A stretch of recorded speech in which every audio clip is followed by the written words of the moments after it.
Hello नमस्कार everyone. आज मैं आपको बताऊंगी laws related to women in India या आपके अधिकार। हर महिला को पता होने चाहिए कानून। क्या आपको पता है, मैंने अपने रिटायरमेंट से 2.5 साल पहले एप्लीकेशन देना शुरू की कि हमारे जो भी डॉक्यूमेंट्स हैं वो कंप्लीट किए जाएं। और मैंने 3-4 RTI भी लगाई। तो पता हमारे ऑफिस वाले क्या बोलते हैं, जब भी मैंने बरवली बोला कि अब हमारा रिटायरमेंट नियर बाई है तो आप हमारे डॉक्यूमेंट्स कंप्लीट कर दो और टाइम से फाइल को आगे बढ़ा देना। तो हमारे यहाँ क्या बोला गया, टेंशन मत लो, सब काम अपने आप होगा। और एक भी काम नहीं किया, मतलब जो काम 1 महीने में हो जाना चाहिए था वो आज की डेट में 4.5 महीने होने को आई। सब अपने आप हो रहा, टेंशन मत लो। काम भी नहीं कर रहे। एक तरफ कहते हैं कि मुझे आता नहीं है, मैं डायरेक्टर से भी बोल दूंगा कि मुझे आता नहीं है। तो अब आप लोग ये समझ सकते हो कि ये बहाने क्यों बनाई जा रही है कि टेंशन मत लो, सब काम अपने आप होगा। अपने आप आज तक कुछ हुआ है? सब फिर मुझे झूठ इन्फॉर्मेशन भी दी जाने लगी कि मैंने आपका ये काम कर दिया, मैंने आपका वो काम कर दिया। अब जब मैं जाकर पता करती थी, जिस डिपार्टमेंट के लिए बोलते थे मैंने आपकी फाइल वहाँ भेज दी, यहाँ भेज दी, वहाँ जाने पता चलता था कि भेजा ही नहीं है। फिर मैं वहाँ चेक करवाने के बाद जब कॉल करती, अरे मैडम आप क्यों परेशान हो रहे हो, आपका सारा काम अपने आप होगा। हमने कहा अपने आप तो करने के बाद जब नहीं हो रहा तो अपने आप कैसे हो जाएगा, करोगे तभी तो होगा। मैडम आप इतनी दूर क्यों जाते हो, सब अपने आप होगा। लेकिन मुझे तो पता था कि अपने आप कैसे होता है। गांधी जी के बिना तो अपने आप होता नहीं है। अगर गांधी जी के बाद भी, हरे हरे पत्तों के बाद भी काम हो जाए तो सोचो हम बहुत लकी हैं कि गांधी जी हरे हरे पत्ते वाले देने के बाद भी काम हो रहा है। तो सोच लो कि आप बहुत लकी इंसान हो। तो अब मैं आपको बताऊंगी कि जो 1 महीने के अंदर रिटायरमेंट के अगले महीने से पेंशन आनी चाहिए थी, सारे फंड 1 हफ्ते के अंदर मिलना चाहिए थे, तो अपने आप काम हुआ। 4.5 महीने हो गए, अभी तक नहीं हुआ अपने आप। तो मैंने इस दौरान 24-25 एप्लीकेशन 4 RTI लगा दी, लेकिन ढाक के 3 पात रहे। लेकिन जिस दिन मुझे पता चला कि कानून मेरे साथ है, उस दिन से मैं रुकी नहीं। तो अब मैं आपको बताऊंगी कि 7 ऐसे कानून जो हर महिला को पता होना चाहिए, चाहे घर हो, ऑफिस हो या सरकारी दफ्तर। तो वीडियो आखिर तक देखना। आखिर में मैं आपको बताऊंगी कि फ्री में कानूनी मदद कहाँ मिलती है। चलिए शुरू करते हैं। तो नमस्कार दोस्तों, मैं हूँ उमा और उमा ब्लॉग्स में आपका स्वागत है। भारत में महिलाओं से जुड़े 15 महत्वपूर्ण कानून हर महिला को पता होने चाहिए, ये अधिकार। क्या आप जानते हैं कि भारत में महिलाओं की सुरक्षा, सम्मान और अधिकारों की रक्षा के लिए कई महत्वपूर्ण कानून बनाए गए, लेकिन जानकारी के अभाव में बहुत सी महिलाएं अपने अधिकारों का लाभ नहीं उठा पाती हैं। इवन मैं यहाँ ये कहना चाहूँगी कि आपको जानकारी भी है, फिर भी लोग काम करने को तैयार नहीं होते हैं बिना हरे पत्तों के। आज की इस वीडियो में हम जानेंगे महिलाओं से संबंधित प्रमुख कानूनों के बारे में आसान हिंदी में, इसलिए वीडियो को अंत तक जरूर देखना है। महिलाओं से संबंधित कानून क्या है? महिलाओं के जीवन, सुरक्षा, सम्मान, समानता और न्याय की रक्षा के लिए भारत सरकार द्वारा बनाए गए कानूनी प्रावधानों को महिलाओं से संबंधित कानून कहा जाता है। इसका उद्देश्य क्या है? महिलाओं की सुरक्षा, समान अधिकार, हिंसा और भेदभाव से संरक्षण, न्याय दिलाना, गरिमापूर्ण जीवन सुनिश्चित करना। तो इसमें नंबर 1 है घरेलू हिंसाओं में महिलाओं का संरक्षण अधिनियम 2005, protection of women from domestic violence act 2005 या घरेलू हिंसा अधिनियम 2005। तो ये कानून कहता क्या है? अगर आपको कोई मारता है, गाली देता है, पैसे नहीं देता है, घर से निकालता है, तो ये अपराध है।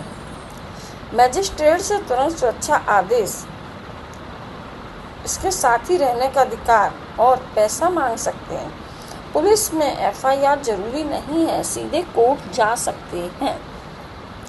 तो यह कानून महिलाओं को शारीरिक, मानसिक, भावनात्मक, आर्थिक और यौन हिंसा से सुरक्षा प्रदान करता है।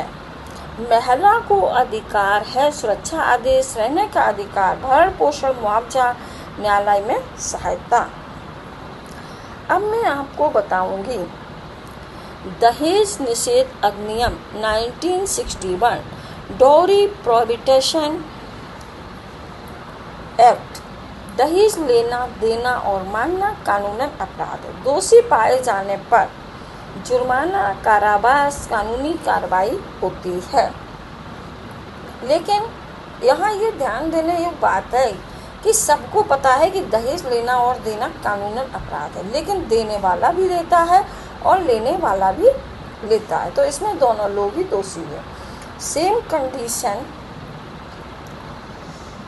है, फिर भी ना देने वाले समझते हैं ना लेने वाले समझते हैं।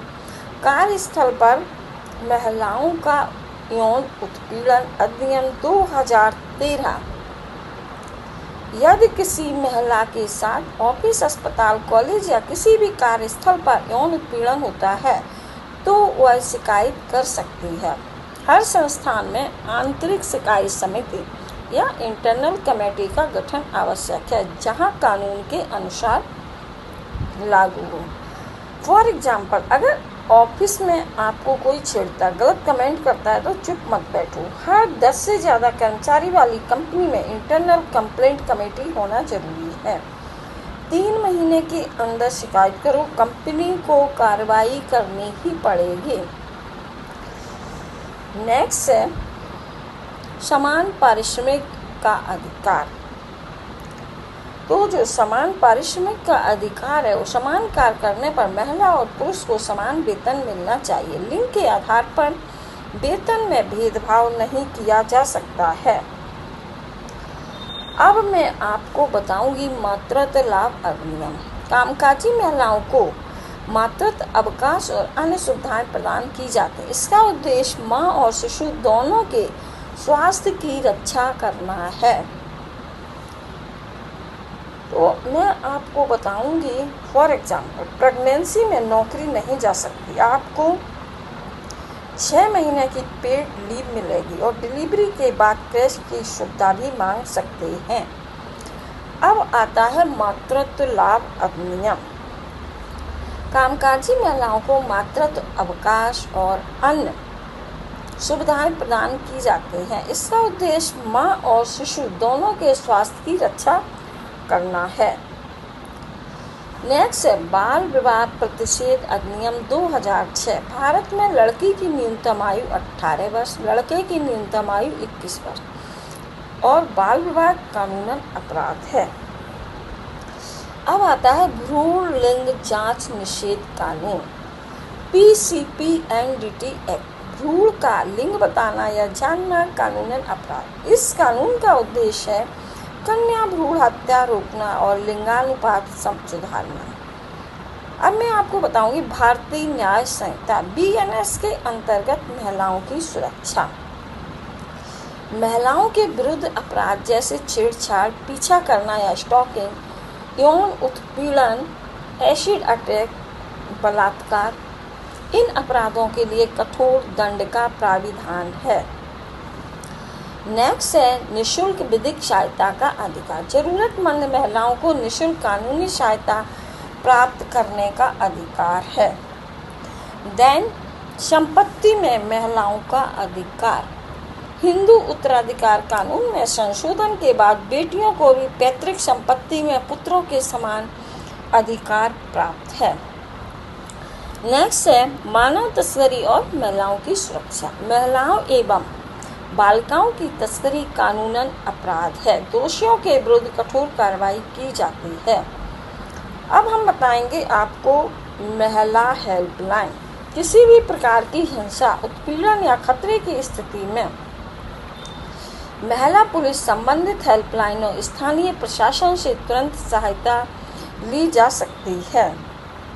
नेक्स्ट मैं बताऊंगी हिंदू उत्तराधिकार अधिनियम। ये सबसे जरूरी है। बेटी का भी पिता की प्रॉपर्टी में बेटे के बराबर हक है। जैसा कि मैंने आपको ऊपर भी बताया, चाहे शादी हो गई हो, चाहे 2005 से पहले पैदा हो, कोई आपको ये तो लड़की है बोलकर हिस्सा देने से मना नहीं कर सकता है।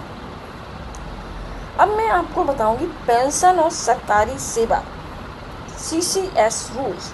जैसे मेरा केस है, रिटायरमेंट के 1 महीने के अंदर पेंशन देनी होती है और 2.5 साल तक कोई लटका नहीं सकता है।